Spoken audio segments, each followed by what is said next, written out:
town of Harrison sat on the banks of the Tennessee River.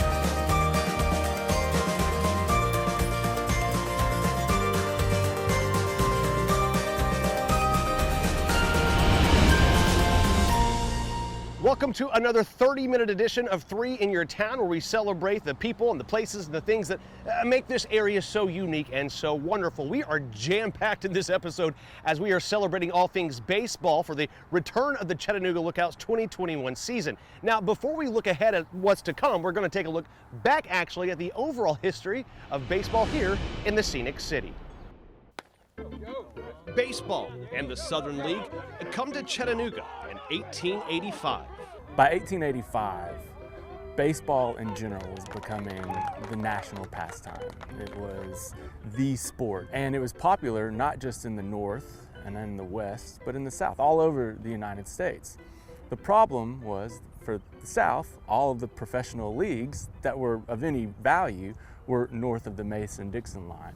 In a post-Civil War America, attracting business to the South and broadcasting a positive image of the former Confederacy was of the utmost importance. So you started seeing these Southern civic boosters start talking about things that were already happening, and they needed to show that things were already happening. And one of those things was a baseball circuit, a professional circuit. Now, not a lot is known about even where the first Chattanooga baseball team played, except for a few articles we found that it was somewhere near the fields of the Stanton House. What is the Stanton House, you ask? It was actually one of the premier hotels in the city. What made it so ideal to have the baseball team there? As you take a look at this plat map, you see that all the trolley lines and train lines come through this area where visitors could stop and watch a day game here in the city of Chattanooga. We combed through the archives and couldn't find any pictures of the original ballpark, but we did happen to find a bird's eye view of it from this map in 1887. You can make out just behind the hotel makeshift grandstands and a ball playing field towards the modern day Market and Main Street area. Now, of course, all of this was raised later in the early 1900s to make room for the Chattanooga Choo-Choo expansion. The first year of professional baseball in Chattanooga, in terms of wins and losses, was not a success. They floundered around between 5th and 7th place throughout the year, and there was worry at one point that they might go under. But at the time, the newspaper, the Daily Times in Chattanooga, the editors implored with Chattanoogans to come out and show support. And Chattanoogans realized that they needed this to be a success. They needed the team to actually get through the year. It would be a black eye on the city if they did not stay afloat. And so citizens in Chattanooga started flooding in to see the games, even though they really weren't seeing great baseball by the home teams. And that's something that exists today in Chattanooga. We really get behind our big projects, and we really see the value in these projects and what they can do and what they can mean for our city. Baseball is something that from the beginning drives change, it drives development, it drives opportunity. They saw that in 1885. Chattanoogans and then other cities across the South saw that. We're seeing the same thing today. A relocation of a stadium, what can that do for an undeveloped part of the city? What does that mean for jobs? What does that mean for development? We saw that in 1885. We've seen it down through the years, and we're seeing it today. Baseball is about more than baseball. It always has been. Not only is Rich Muzinga the general manager of the Chattanooga Lookouts baseball team, he also happens to be an avid disc golfer. So when I had the opportunity to sit down with him to talk about the 2021 season and what we can expect as fans, we went to the only reasonable place to have a conversation about it. Baseball field? No. Frisbee golf course? Yes. This will be your fourth. This will be your fourth. Oh no! No!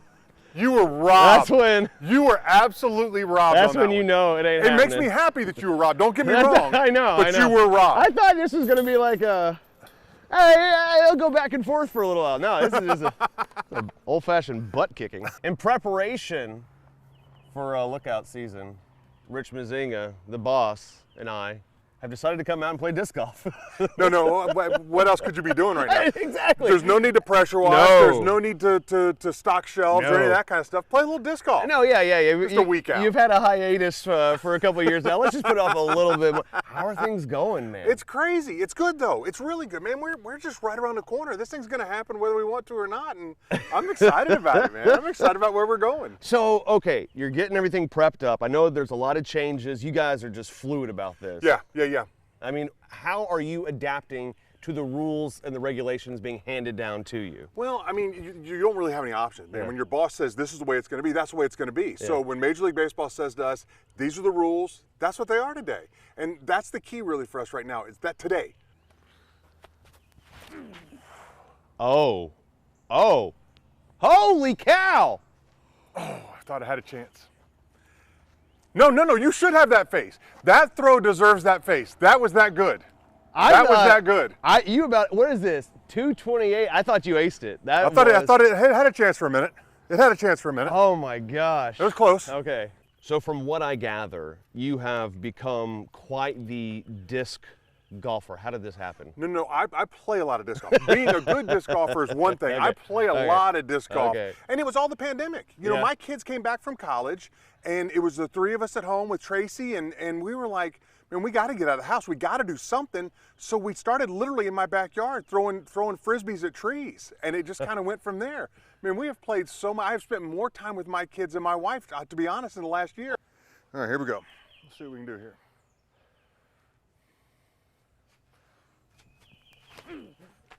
Oh, tree! There it is. That's Day's over. That's no. Oh, Literally. shoot. Literally the same tree. The Shoot. exact same tree. That's stupid. That's so stupid. That's so stupid. That's awesome. You're outside. You're far away from whoever. Absolutely. You got fresh air. You got sport. Yeah. I mean, it really is kind of like, for those who haven't played.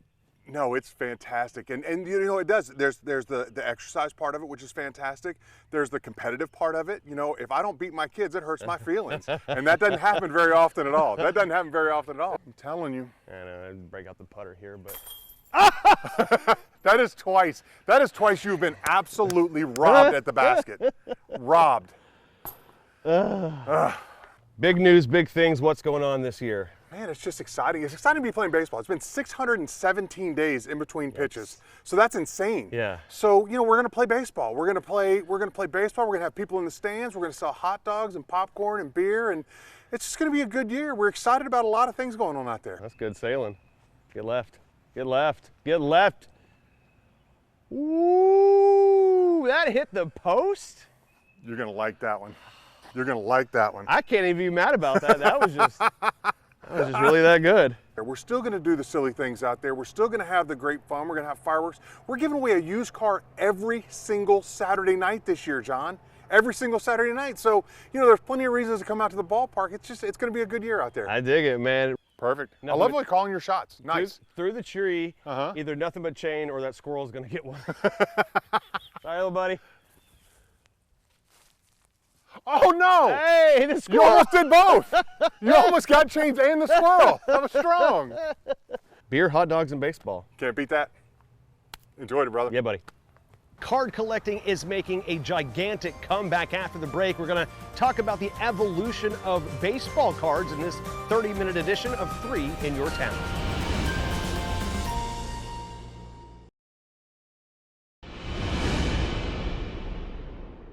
We've been in business 28 years. We sell baseball cards, sports cards, football cards, sports memorabilia. People come in and they can buy packs of cards or boxes of cards and open them up, see what they got, look for that Ronald Acuna or Justin Herbert or whatever sport they like, and look for cards of those players. Collecting cards is a big business again. The origins of the collector card can actually be traced all the way back to the Civil War, a small picture called a cabinet card. Later, cigarette manufacturers would include a player's photo and bio in each pack. Then, in the 1930s, a stroke of marketing genius, kids could get an entire pack of baseball cards with the purchase of a stick of gum. and for 50 years it was a solid and stable industry.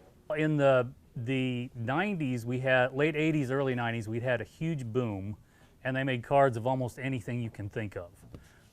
And then the industry slowed down for about 20 years, and then for the last 5 or 6 years, we've had just an incredible increase in the amount of different products and the amount of sports that they're making sports cards for. Steve says the latest resurgence of card collecting can be attributed to both nostalgic Gen Xers and to the pandemic. What seemed to happen is the kids were stuck at home, Dad was stuck at home, Mom was stuck at home. The kids got tired of playing video games after a month. Dad got out his 90 baseball card collection and showed them his Ken Griffey Jr. rookie card or Derek Jeter rookie card or his great Michael Jordan cards. Got the kids interested, and so they started collecting together as a family. Yes, customers can still visit the brick and mortar shop, and they do, but the newest approach to card collecting has Steve tethered to a webcam for 6 solid hours a day. Customers buy the cards online and then watch as he reveals what their money got them. They send me the money for it. We open it for them live on YouTube. They watch. I open the packs right in front of them, in front of a camera, so they see what they get, every card they get. And then they either come in, or more likely we ship them the product. And like it's always been, the value of a card is completely consumer based, and like it's always been, those elusive cards can still bring in a pretty penny. Yesterday I opened 2 or 3 boxes of Formula One Chrome and got a Lewis Hamilton card that literally is worth probably $10,000 to $20,000, an autographed card out of it. The idea, though, is to collect what you want. If you want to spend money to try to make money, fine. If you want to buy that card you could never find as a kid, you probably can now. You can buy a card that's 25 years old for a rookie card of some of these guys for $5 or $10. I mean, they're not expensive, and you can buy the card and you're 8 years old or 10 years old or 12 years old again. They're a wonderful group of people. Go check them out there on Highway 58. All right, a little bit of a curveball after the break. When we come back, we're going to be talking about alpacas and waterfalls in this 30-minute edition of 3 in Your Town.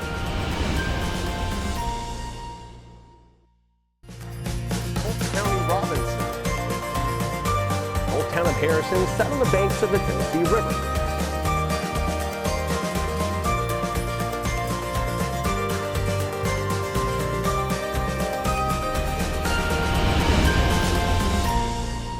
Welcome back to this 30-minute edition of 3 in Your Town, where we celebrate the people, the places, and the things that make this area so unique and so wonderful. And one of those places has got to be Tmma Farms in beautiful Tryon, Georgia.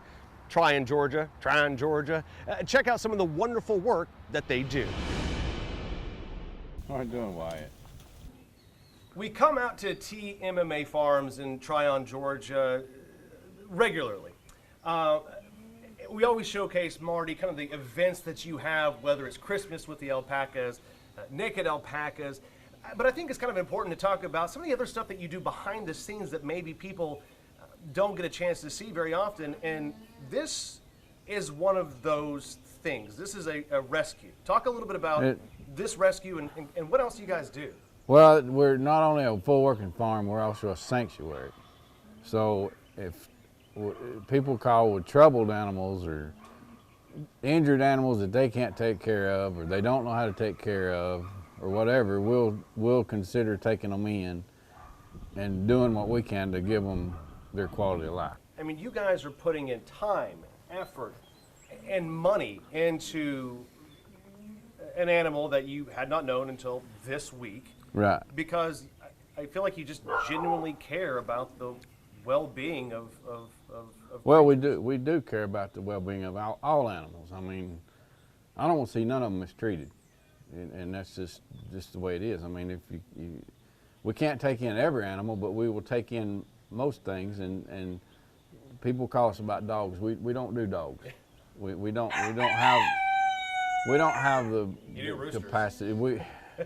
capacity to do dogs. But yeah, we do chickens some. But other than that, I mean, we do, we'll do cows we got some pigs, and the alpacas and llamas are one of our main things that we're trying to rescue and get out of bad situations. You drove up to northern Ohio. Yes, almost to Cleveland. You picked up what you thought was going to be, what, a dozen, and you came home with 17? Yes, That's, we went up to get a dozen, and we get there, and there's just some things that's not like we were told. yeah. Long story short, there was two of them. One of them down and can't get up, and we're working on her. We don't know what her outcome's going to be yet. Another one was born with what they call rye face, and it's a crooked nose, and it's not super bad, but she's 12 years old, so she's survived this long. She'll be fine. She just needs a permanent home. Yeah. And they were in kind of a bad situation. The whole crew were, so we ended up bringing all 17 home, and that's just about it. I mean, that's the size of it. So. Yeah. Well, and again, for those who are watching this and they want to support Tmma Farms, follow them on Facebook. You get to find out all the different events that are going. Or again, if you can reach out via the Amazon wish list, is also another wonderful way to help, because they're doing what they can to help. And if you would like to, if you feel like you can help, just a little bit's all a little bit goes a long way. So. And we are a 501c3 now. We just started that back in December, so anything you donate is tax deductible, 100%. I mean, the sanctuary is a tax deductible offering, whatever you want to call it. I don't know what you call it. But I feel like that's a good way to maybe, you got that stimulus and you're going, what are we going to do with this? Yeah. Here's an idea for you. Of course, we love to celebrate the great outdoors here on 3 in Your Town, and this week is no exception. Check out this wonderful waterfall that you can experience with just about a 5-minute walk from the parking lot. Falling Waterfalls is a 136-acre natural area in Hamilton County. Not surprisingly, it's named for the 110-foot-high waterfall on Little Falling Water Creek that drops over the sandstone cap of the Cumberland Plateau.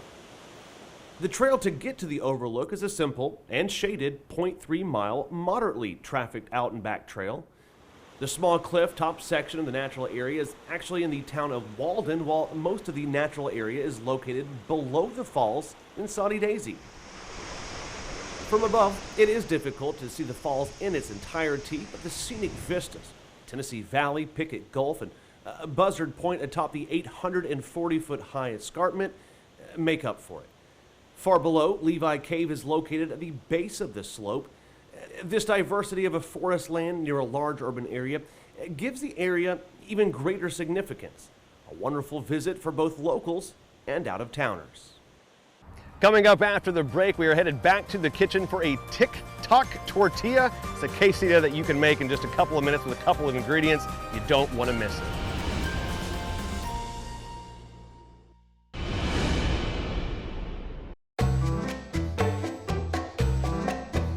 Welcome back to the kitchen, everybody. Happy New Year to you. Here's the deal. Claire and I, say hi, Claire. Hi, Claire. We are too old for TikTok, we think.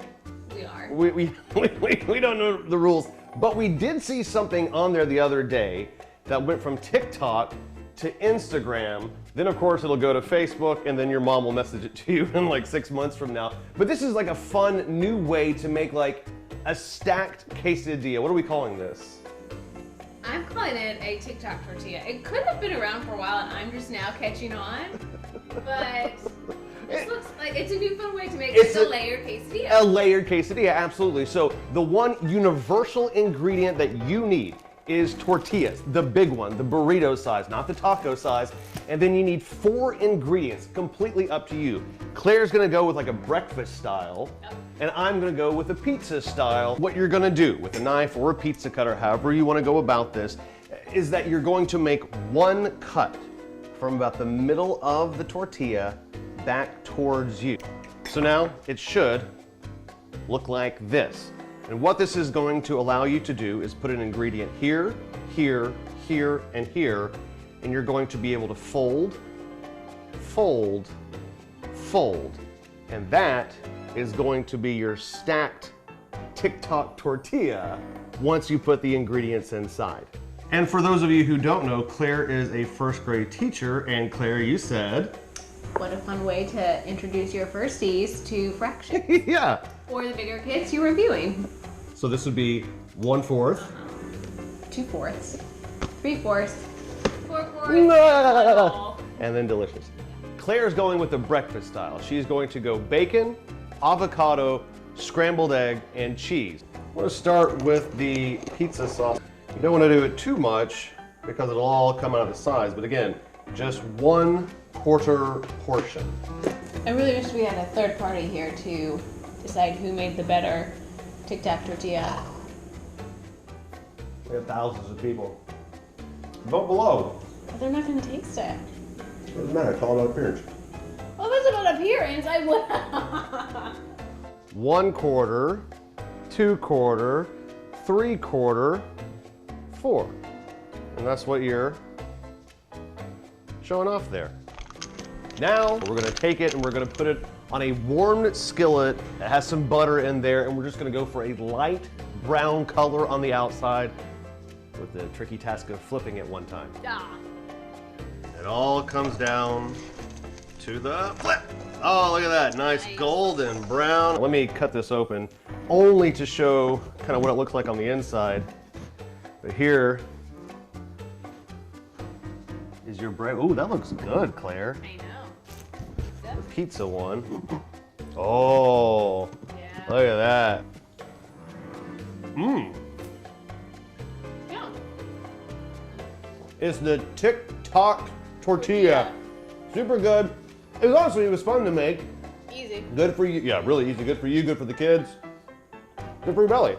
Everyone wins. Again, I sincerely want to thank you for watching this 30-minute edition of 3 in Your Town. And remember, if you think you have a good story idea or a person you should meet, feel free to let me know. Until next time, everyone, have a wonderful week and go look at it.